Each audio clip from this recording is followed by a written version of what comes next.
Have you ever really stopped to think that the same exact rules that hold entire galaxies together are the same ones you use when you're pushing a shopping cart? It sounds kind of wild, right? But the universe, it turns out, runs on a pretty simple set of rules. So today, we're going to go on a little journey from the grocery store all the way to outer space to see what they are. Let's dive in. So, what do a toy car, a flashlight, and a satellite all have in common? I know, it sounds like the setup for our really bad joke, but the answer, believe it or not, is physics. The thing is, they're all governed by the exact same fundamental principles, and by the time we're done here, you're going to see exactly how. All right, so before we can understand why things move, we first need a way to talk about how they move. A common language, you could say. So let's start with something really simple, like a toy car rolling across the floor. And the language we use for this is called kinematics. You can kind of think of it like being a detective. You show up at the scene of, well, motion. You're not worried about the who or the why just yet. No pushes, no pulls. You are simply observing and describing what happened, the how. And kinematics really just comes down to three key ideas. First, you've got position. Super simple. It's just where the car is. Then there's velocity, which is how quickly it's changing that position. And finally, you have acceleration, and that's how fast the velocity is changing. Like when you're starting from a dead stop, getting up to speed, and then really hitting the gas. And hey, we can track this with some super simple data. Look at this table. It just shows our car's position changing over time. At 1 second, it's at half a meter. 2 seconds, 1 meter. See? It's moving at a constant velocity. And just like that, by taking a few simple measurements, we're doing physics. We're describing motion. Okay, but that brings us to the big question. Describing motion is one thing, but what actually causes it? What's the invisible push or pull that gets that toy car, or anything for that matter, to speed up or slow down? This is where we go from the how to the why. And the why? Well, it's all about forces. And to understand them, we don't need some fancy high-tech lab. Nope, we just need a trip to the grocery store, because that shopping cart you're pushing, it's a perfect real-world physics lesson. Okay, picture this. You give a basketball a push. With just a little shove, it zips away, right? Now imagine you give that exact same push to a stalled SUV. Yeah, it's not going anywhere. This right here is a perfect example of a core principle in physics. The same amount of force can have totally different results. And what you're seeing is Newton's second law in action, which all gets boiled down to that famous little equation, F equals ma, force equals mass times acceleration. It's the simple rule that explains exactly why the basketball flew and the SUV just sat there.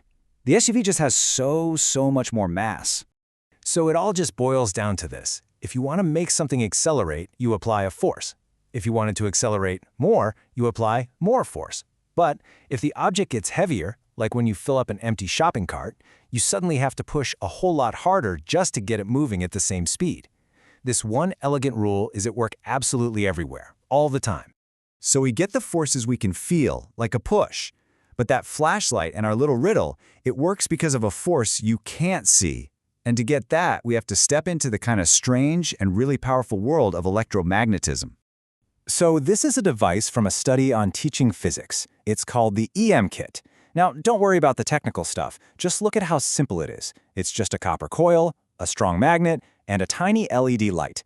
And its whole purpose is to take an invisible force and make it totally visible, showing us how most of the electricity in the entire world is actually generated. The principle at work here is called electromagnetic induction. You might also hear it called Faraday's law. And the single most important word in that whole definition is changing. A magnet just sitting still next to a wire does absolutely nothing. But the second you move that magnet, creating a changing magnetic field, an electric current just appears in the wire. And check this out. This is the actual data from students who use the EM kit. When they moved the magnet slowly through the coil, the LED was pretty dim. But when they moved it really fast, the LED was super bright. It's a direct, visible connection. The faster the change, the more electricity you make. Simple as that. And this is where we can really see the magic. On the left, you've got the hands-on experiment. It proves that it works. You move the magnet, the light turns on. But the simulation on the right, that shows us the invisible why. It lets us see the magnetic field lines. See how moving the magnet messes with those lines? That disruption is what creates the electricity. It's just a perfect example of science making the invisible visible. Okay, we've gone from pushes we can feel to invisible fields. So now, let's take the final leap, from the tabletop to the cosmos. It's time to talk about our satellites and the guy who basically rewrote the rules for reality itself, Albert Einstein. You know, we all have this gut feeling about how time works. It just ticks forward, second by second, the same for me, the same for you, the same for everyone everywhere, right? Well, according to Einstein's theory of special relativity, that's totally wrong. Time isn't absolute, it's relative. And this absolutely mind-bending idea is called time dilation. It means that the faster you move through space, the slower you move through time, at least compared to someone who's standing still. It sounds like something straight out of science fiction, but it's one of the most proven ideas in all of physics. And this is not just a theory. It is a reality we use every single day. See, GPS satellites are moving so incredibly fast that their clocks actually tick just a little bit slower than ours down here on Earth. So to give you accurate directions, the entire GPS system has to constantly correct for Einstein's theory. If it didn't, the tiny errors would add up so fast that your phone's GPS would be off by miles within a single day. Think about that.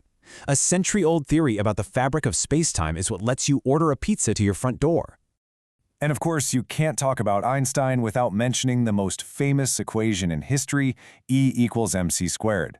And all it really means is that mass and energy are just two sides of the same coin. Matter is just a super concentrated form of energy.